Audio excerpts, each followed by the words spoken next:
Santorum.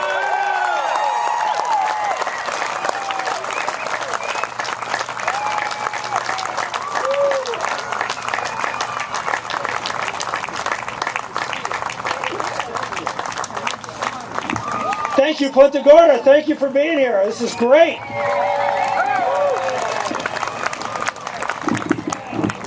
Thank you for the Chamber of Commerce weather, too. This is awesome. I wonder why you guys moved down here. Thank you so much for coming out. I'm just excited to see so many people here, and what a wonderful reception. Thank you for the signs. Thank you for pulling this together. I want to thank all the organizers of the Tea Party let's give it a big round of applause to the Tea Party and the great work that they do. You know, I said this, that the Tea Party is become the heart and soul and the backbone of the conservative movement in America. Obviously a very important part and a key instrumental part of the Republican Party in this country. And it's very important to understand what valuable service the Tea Party has done for this country. And I want to just talk about that for a second, because I know a lot of candidates go out and say, well, you know, they're the Tea Party candidate. I don't claim to be anybody's candidate. I claim to go out there and talk about the issues that I care about, and then if folks agree with me, I'd love to have your support. That's the way I look at it. You don't presume to be anybody's candidate. You be your candidate, and hopefully people will follow you in that regard. But the Tea Party has done an amazing job. And people talked about their impact in the last election. Obviously, it was a huge impact. There's no way that we would have the kind of majority in the Senate, in the House, or have done it as well in the Senate without it. But they have done a great job in reminding us of our founding principles. When I was serving in the United States Senate, if I ever went to a town hall meeting and heard the word Constitution, it would be, you know, how your health was. You know, what's your Constitution today? It had nothing to do with we had sort of lost, in many respects, the understanding of what the role of government was in our lives. And with, you know, I hate to say this, but sometimes we need a Jimmy Carter to get a Ronald Reagan. And that clearly... Okay, I just want to make sure nothing's landing on us. And I think this is the case with Barack Obama. Barack Obama has done great harm to this country through his health care policy, through his regulatory policy, to shutting down the Keystone Pipeline, shutting off ANWR, shutting off offshore, shutting off and creating a regulatory environment that is incredibly hostile, taking over the financial services sector. The list is long about what this president has done to undermine this country, and that's just on the economic side. We can say even more on the foreign policy side, and as much on the cultural side, and when it comes to people who believe in faith and family. This president has been a disaster on all fronts. But the Tea Party has stood up and reminded us, as they were inspired, I hate to say it, but inspired by the overreach of President Obama and what went on, and the complicity of Republicans back in 2008, right? The complicity of Republicans who went along with this big Wall Street bailout, who went along with saying that we're going to bail out Wall Street and let Main Street and places like here in Florida suffer because we were able to keep the banks alive and all those bad mortgages being held for years and years and years that the people here in Florida now have to deal with for a long period of time. We didn't let what we believed was what we should do. I get a kick out of some of our candidates up there defending capitalism, saying, you know what, companies succeed and companies fail. But then they supported a measure that didn't let companies fail, that allowed a very, very huge part of our economy that had huge problems, that took huge risks, and was banking on the government and the taxpayers to back them up. And we did. We used your money to back them up and let them make enormous profits and make profits afterwards. There's nobody on Wall Street suffering because of the problems. It's just the people who are downstream of Wall Street that have continued to suffer. Now, I'm not sitting here beating up on Wall Street. I'm beating up on the government who bailed out Wall Street. They're the ones that are the problem.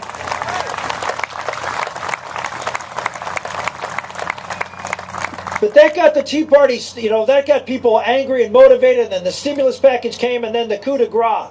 Two issues that were on the table in the summer of 2009. They got me off my couch after having been out of politics for a few years and said, they can no longer sit on the sidelines and watch the destruction of my country. Watch the destruction of freedom in our country. And there were two issues, if you recall, that were the hot things at the time. Cap and trade, global warming. Remember, we're going to have global warming, and the ice caps were going to melt and the seas were going to rise, and all of this Al Gore funny, ridiculous stuff. And, of course, Obamacare. Well, they were able to stop. They passed Obamacare, and they ran out of steam to do cap and trade. But those were the two big assaults on liberty. One, where the government would control each and every one of you through the healthcare system. What Obamacare is about top-down government control of every life in America. Every single life will now be dependent upon the government for their health. Not just people on Medicare and Medicaid, but every single working American. Most of whom, the vast majority of whom, already have insurance. But that's not good enough. We have to make you reliant upon the government for your insurance, or we can't control you. We can't tell you what to do and how to do it unless we have a hook into you to get you to do what we want. And that's what Obamacare is all about. That's why the progressives for 100 years have been trying to get control, just like they did in the Western European countries. This was the model. You get a control of people's health, you've got their pocketbook, and you've got the power that you need to rule from the top down. Well, America isn't about that. And that's why the Tea Party movement was so essential, because they went out and started making this the best-selling book in America again, the Constitution of the United States.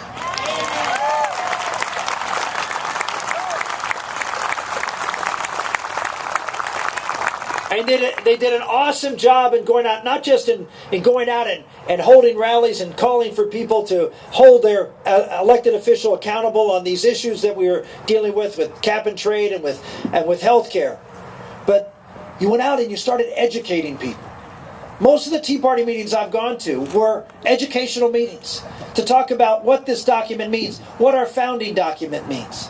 And it's important that all of our founders said there is no way that our republic can survive if people don't understand what it means to be a good citizen, what it means to have constitutional government.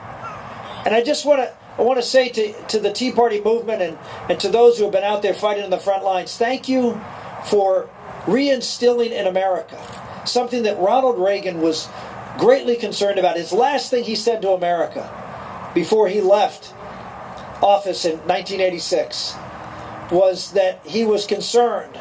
Actually, I guess he left office in 1987. The election was, 89.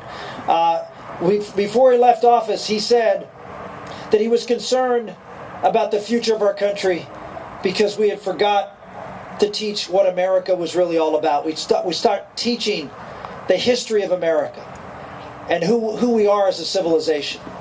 Well, that's one of the things that I am so excited about this Tea Party movement and the new conservative movement here in America. One that really does understand the greatness of America comes not from great government, not from our military, not even from our system of government. It comes from the American people, free people, pursuing their dreams, taking care of themselves, their families, and their communities, and solving problems from the bottom up in America.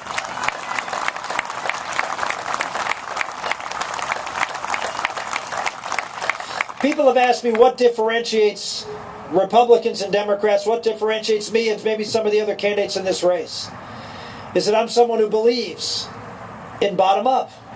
I'm someone who believes that this country is a great country.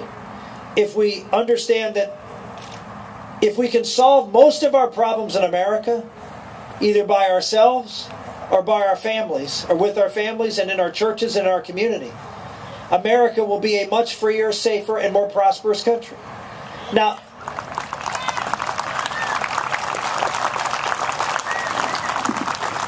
I was just over in Stuart, Florida. I flew across the state, and I had a gentleman at one of the questions asked me that he said there was some homeless people out here. He said, what are you going to do? We're spending too much money overseas. What are you going to do to solve the homeless problem here in our community? And I said, well, why are you asking the President of the United States how we're going to solve the homeless problem in your community? Why is this the federal government's problem?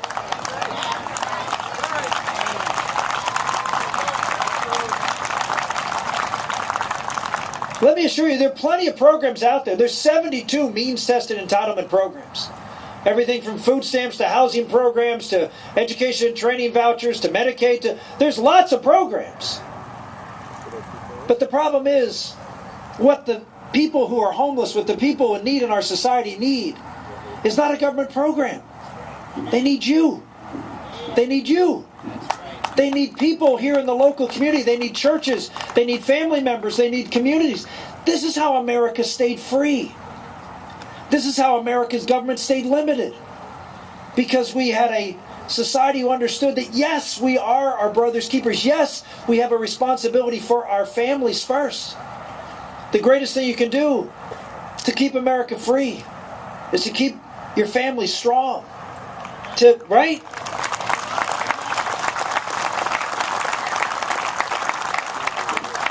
I know I get criticized. Oh, Rick Santorum, you're the family values candidate. Well, yeah, as a matter of fact, I am.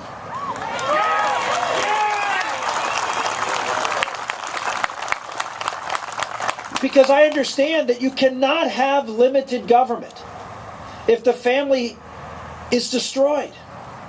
It can't happen. You go to any neighborhood in America where the family has been decimated, and what do you see? You see huge government institutions heavily involved. Everything from government programs to help those in need, because families raising children in a single-parent household, as heroic as moms and dads are who do that, and it's harder. You're doing the job of two people. And as a result, the poverty level is approaching 40% today.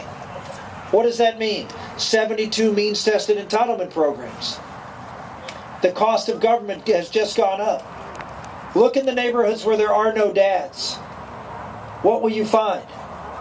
You will find mothers and their children locked in their homes, afraid to go outside at night. You will find police and the expense of government higher and higher. Chuck Colson is a friend of mine, and I talked to him the other day, and he said when he came out of prison in 1975, after the Watergate scandal that he was involved in, he said there were 250,000 people in prison in America. He said now there are 2.5 million people in prison in America.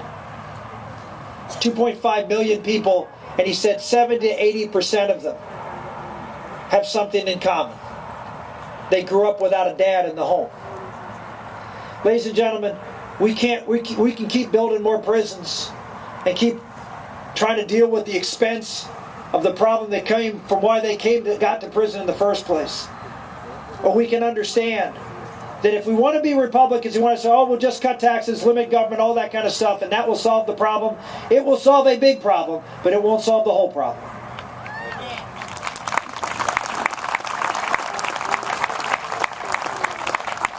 I say this everywhere I go. A liberal think tank did a study and said that if you do three things in your life, you can stay out of poverty. And what are those three things? A liberal think tank did an exhaustive study on this. The three things that you need to do, and you're almost guaranteed to stay out of poverty. One, work. Everybody for work? So my old man used to say, there's just no substitute for work. That's how you're going to make it in America. You're just going to work harder. I mean, I'm living proof. I'm here today because we just worked harder than everybody else. And that's how we're here, because we believed in the American people. If you just went out and worked hard and communicated your message and delivered that message in a way that was compelling, that you could succeed. And so it is with all of you out here who've worked hard and succeeded. Yes, work. Secondly, graduate from high school. Not college, high school. Graduate from high school. 3, get married before you have children.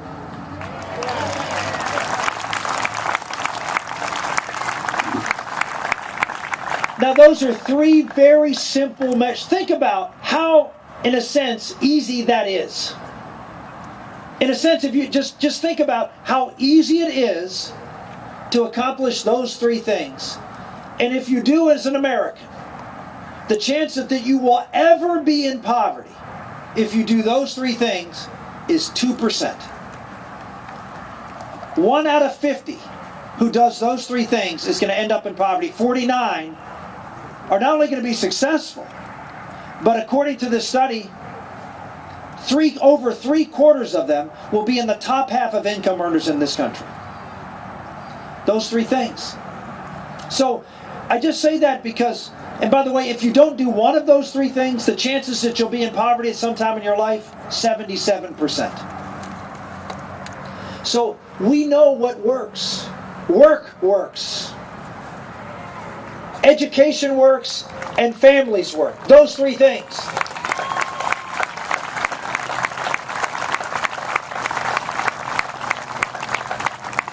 And we have a President of the United States that is for an education system that is concerned first and foremost, as you saw from his stimulus package, about teachers. He's more worried about the people who work in school than the children who are in the school. That is a president who's got his priorities mixed up. I love teachers. Teachers do marvelous work, but the teachers should not be the focal point of our education system.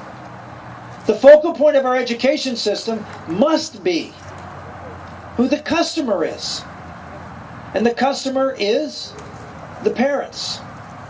Why the parents? Because it's the parents' responsibility to educate their children.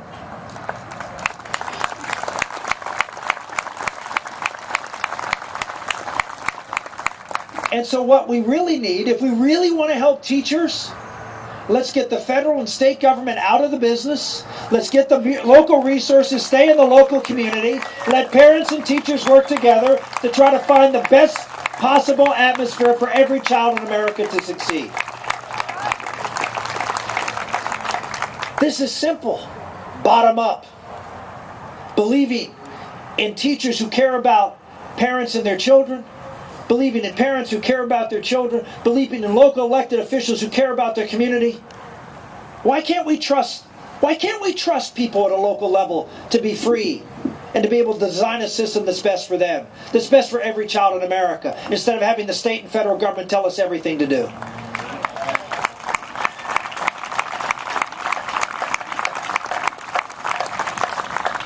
We do have problems in the economy, and yes, families are important, education is important, but that work component. A lot of folks are trying to go out and find good jobs and to be able to make ends meet, and they're having a hard time. It's because we have a government that is absolutely oppressive. This president, on the regulatory side, has done more to destroy business than any president in history. If you look at the last two presidents, and you look at the regulations they put forward, that are the really expensive ones that do great damage to our businesses in America. The regulations that cost over $100 million a year onto the business community. President Bush and President Clinton averaged about 60 regulations that cost over $100 million a year in the 16 years that they were in office. Last year, President Obama, 2.5 times as many, 150 last year. And he's on schedule to do even more this year. This is a president who does not believe in bottom-up. He believes in an elite group of people who know better than you do how to run your business, how to run your home, how to run your schools, how to run your hospitals, whatever it is. They know better. And they are going to tell you exactly, in detail, from the regulators how to do it. And they will systematically destroy everything they touch in this country.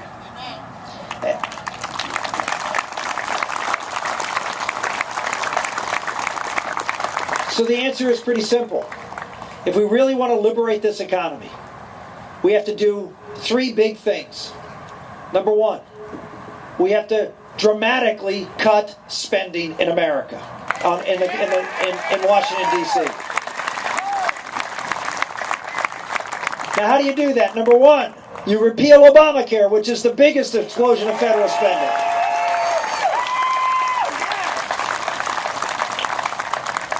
Now, who do you trust? Who do you trust that's going to actually repeal Obamacare? Who do you trust to go up against Barack Obama and make that the #1 issue in this campaign? Because it is about freedom. It is about government control of your lives. It is about government control of the healthcare system. Who do you trust to make that stark contrast, to make it clear to the people of America what your choices are in this election? You have Barack Obama, who proudly states that yes, we should have had a public plan. We should have had a top-down system. He compromised, if you recall, for Obamacare. But he believed in government-run health care. And then, well, you have 3 candidates who have won 3 primaries. One, who won the last one, his position is that the government had the right, the federal government had the right to mandate every man, woman, and child in America to buy private sector health insurance. And he held that position for 20 years, up until last year. The Speaker of the House advocated for the very same thing. Your Attorney General, Pam Bondi, is now suing at the United States Supreme Court as an unconstitutional reach of federal power. The Speaker supported for 20 years. It is the core of Obamacare. You have Mitt Romney, who not only advocated for it, but passed a government mandate in Massachusetts, tax increases in Massachusetts to fund it, further tax increases that had to go in place because it was $8 million more expensive than having passed Romney Care, and they had to raise taxes to pay for it. Massachusetts has the highest rates of health insurance in the country, 27% above the average. Over 50% of doctors in Massachusetts won't take patients who are in the Massachusetts healthcare system. And there's an average waiting now for primary care physicians in Massachusetts of 44 days. That plan was used as the basis to build Obamacare.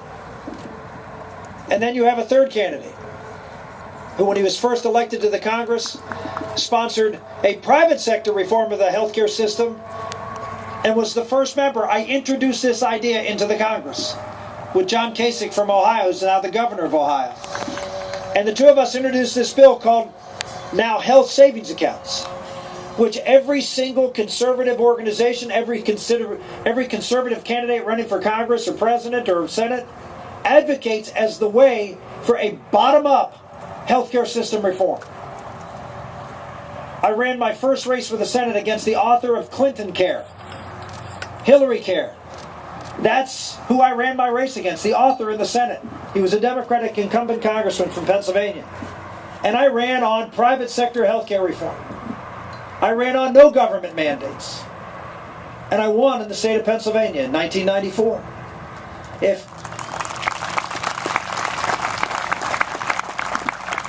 People are always saying, who's the most electable? We like you, Rick. You're a good, strong conservative. We like your principles. But, are you electable?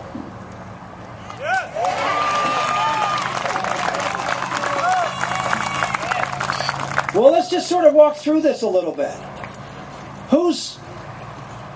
I've run 5 elections. I've won 4. I lost in the worst Republican year.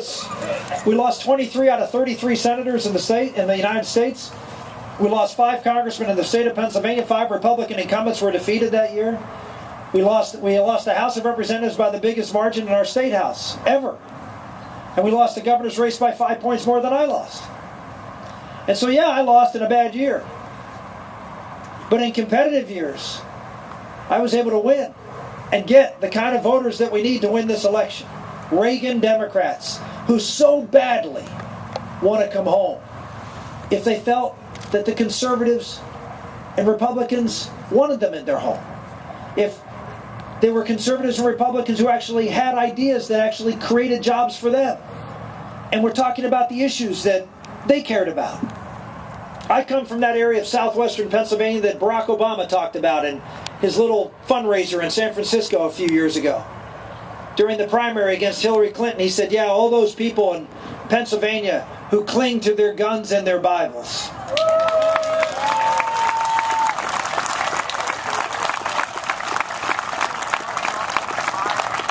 You're darn right we cling to our guns and our Bibles, because we know that we need those guns to protect our rights, and we know where those rights come from.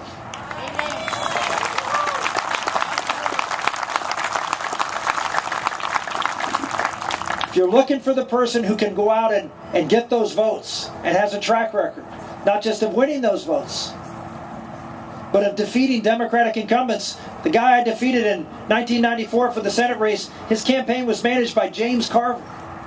I ran against the best in a state with over 500,000 more Democrats than Republicans. The other two candidates in this race, Congressman Gingrich ran as a conservative in a conservative Republican district for Congress. Mitt Romney ran 3 times, lost twice.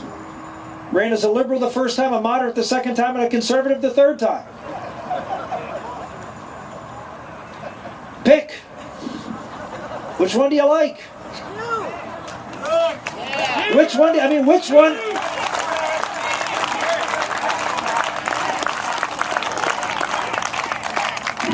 I just encourage you, and I've said this as I travel around the country, I encourage you to look at the plans, the aggressive plan that I have to cut $5 trillion over 5 years, to balance the budget in 5 years, to get our country from 40% debt down to 0 in 1 year. There's nobody else who's put those kinds of numbers on the table between the 3 candidates who've won before. This is a bold plan. Yes, repeal Obamacare. Yes, repeal Dodd-Frank. Yes, repeal Sarbanes-Oxley. Yes, repeal No Child Left Behind. I can keep going. We have a lot of bills that we need to repeal, and we have a lot of programs we need to reform. Look at the track record. Speaker Gingrich says he presided over 4 balanced budgets. Well, actually only 2. But who's counting? The other 2 balanced budgets, he was gone from the Congress. I don't know how he could preside over if he was gone.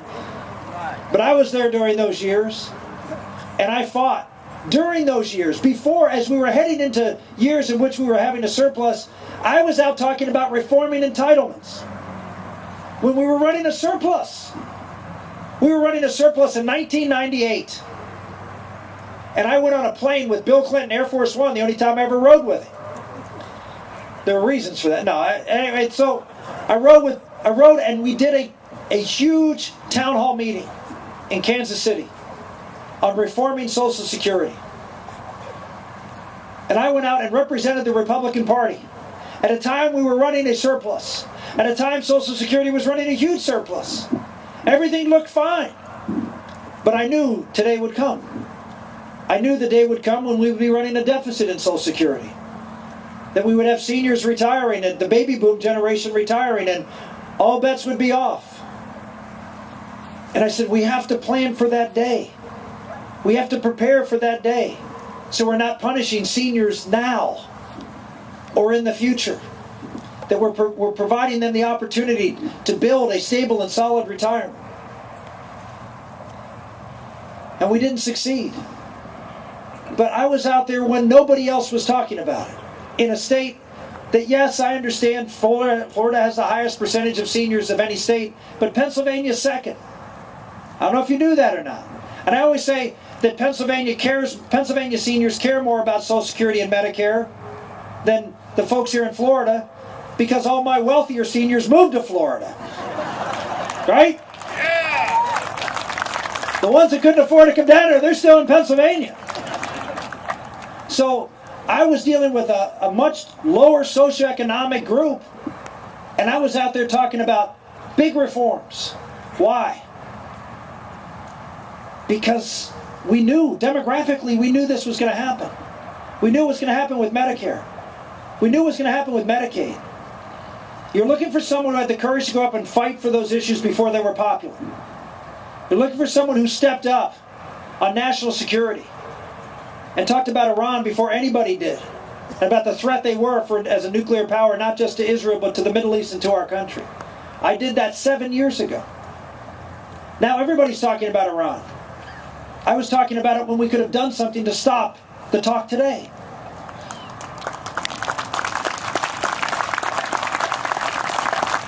And I've been out there trying to push our country toward revitalizing our manufacturing base. I grew up in a steel town, and I saw the constant decline and decay in steel towns and small towns, not just steel towns, but small towns all over America who were hurting because the manufacturing or processing plant that was there that started